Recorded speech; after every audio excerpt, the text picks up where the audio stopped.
The journey of the Drua started in, it got full steam in August last year when we signed our licence, but it had been in the planning for some time before that.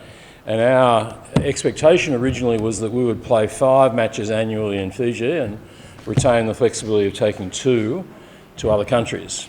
The onset of COVID and the restrictions on travel borders forced us to base the team in Lennox Head, Lake Ainsworth, and that was the only way that we could participate in this tournament. As those restrictions eased, it became clear that we might be able to bring the odd game here, and we intended to bring 2 games here. Circumstances prevailed, including no spectator policy that was introduced for a short period of time that made that problematic. So we came back to just playing the single game against the Highlanders, which is this Saturday, as you all know.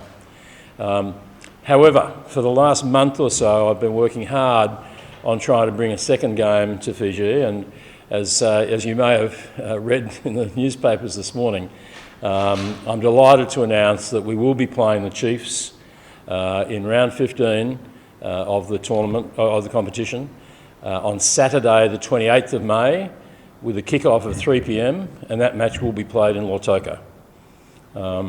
It provides a wonderful opportunity for our players to have a second game in front of their fans, and home ground advantage is not to be scoffed at, particularly playing at 3 p.m. in the heat of Fiji. We're also delighted to be able to get a game into the West as well as Suva.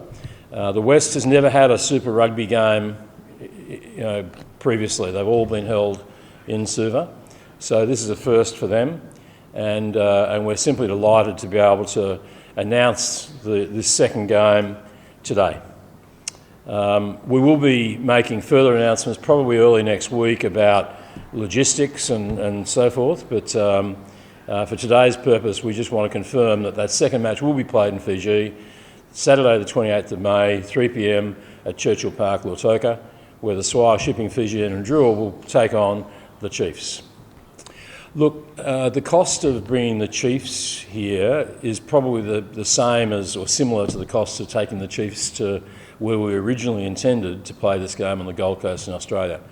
Being the last round, we were always going to bring our team back to Fiji. So the cost of bringing the team here back to Fiji is not a particularly bigger cost.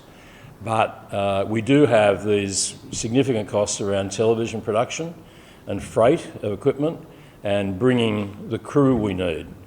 So yes, there are significant costs, but around the television production side more than the travel side.